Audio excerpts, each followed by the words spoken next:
আরজি করে ধর্ষণ খুন মামলায় সন্দীপ ঘোষ অভিজিৎ মণ্ডলের গতকালই জামিন হয়। আর এবার বিচারের দাবিতে ফের পথে নেমে প্রতিবাদ। দিকে দিকে সেই প্রতিবাদ করুণাময়ী থেকে ভোটে সিজিও কমপ্লেক্স পর্যন্ত অভিযান। প্রতিবাদে জুনিয়র চিকিৎসকরাও তারা সরব হয়েছেন বিভিন্ন জায়গায়। College street, Nizam palace, CGO কমপ্লেক্সে এই প্রতিবাদ।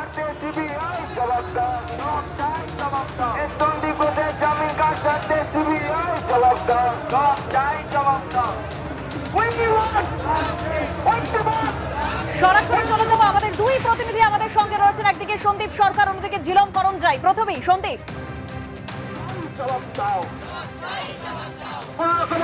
দেখো, গতকাল যেভাবে সন্দীপ ঘোষ এবং অভিজিৎ মণ্ডলের জামিন হয়েছে, সেই জামিনের পরে চিকিৎসক মহলের একটা অংশ তারা ক্ষোভে ফুটছেন। জুনিয়র ডাক্তারদের মধ্যে ক্ষোভ তীব্রতর হয়েছে।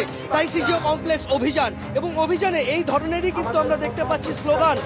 তারা প্ল্যাকার্ড নিয়ে এসেছেন যে কেবলই উদাসীনতা নাকি গোপন আতাত। এই প্রশ্নটাই কিন্তু ঘুরে ফিরে আসছে। গোপন আতাতের প্রসঙ্গ তারা তুলছেন, গোপন আতাতের অভিযোগ তারা তুলছেন।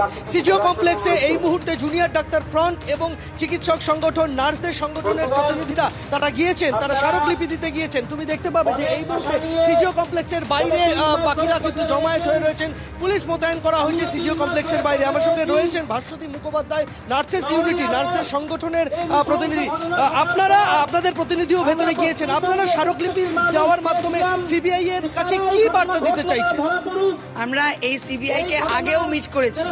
তখন সিবিআই নির্দিষ্টভাবে বলেছিলেন যে আরেকটা সাপ্লিমেন্টারি চার্জশিট দেওয়া হবে, এবং সেই মতোই কাজ চলছে। যে কারণে আমরা যাদের সঙ্গে দেখা করতে চাইছি তিনি অফিসে ছিলেন না। ফলে এই যে কথাগুলো হলো এবং শেষ পর্যন্ত চার্জশিটটা দেওয়া গেল না, এতে আমরা মনে করছি যে এইটা নিয়ে একটা গোপন আতাত অবশ্যই কিছু আছে। তার কারণ সিবিআই হেন সর্বোচ্চ তদন্তকারী সংস্থা, তারা অ্যারেস্ট করলো কিন্তু চার্জশিট দিতে পারলো না, এবং রাজ্য সরকার যে অনুমতি দিল না, সই করলো না, সেটা আমরা সাধারণ মানুষ, আমরা স্বাস্থ্যকর্মী কেন জানতে পারলাম না। আমরা প্রচন্ড আতঙ্কে যে এই ঘটনার যদি অপরাধীদেরকে শাস্তি দেওয়া না যায় তাহলে আমরা কিভাবে দিন কাটাবো।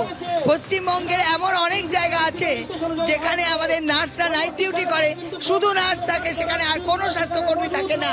তাহলে কি আমরা অপেক্ষা করব? একের পর এক অভয়া তিলোত্তমা হয়ে যাবে। তাই আমাদের কিন্তু বিচার ব্যবস্থার উপরে সবারই একটা আস্থা থাকে, সবারই একটা ভরসা থাকে। সেই ভরসা যদি হারিয়ে যায় তাহলে বাকি থাকে রাস্তার আন্দোলন, রাস্তার প্রতিবাদ। সেইটা করেই আমরা ন্যায় বিচার ছিনিয়ে আনবো। এই বক্তব্যটাই আজকে আমরা পেয়েছিলাম। ওই নির্যাতিতা তরুণী চিকিৎসকের বাবা মা তারা এসেছিলেন এই মিছিল যখন শুরু হচ্ছে। সন্দীপ সরকার, তুমি আমাদের সঙ্গে থাকো। রানী রাসমণি অ্যাভিনিউয়ে প্রতিবাদী অভয়া মঞ্চের ডাকে গণজমায়েত, যেখানে নির্যাতিতার বাবা কি বলছেন শুনবো। আদালত যা ভালো পেয়েছে তাই করেছে। আমি তো মনে করি এই অভিজিৎ মণ্ডল এবং সন্দীপ ঘোষকে সিবিআই জেল মুক্তি হওয়ার জন্য সুযোগ করে দিয়েছে। আপনারাও দেখছেন, আপনারা রাস্তায় নেমে এর পূর্ণ প্রতিবাদ করুন। দেখবেন আবার সিবিআই তার নিজের ফর্মে কাজ করবে এবং দুর্বৃত্তদের নিজেদের হেফাজতে নেবে। আমরা ন্যায় বিচার ছিনিয়ে আনতে পারবো।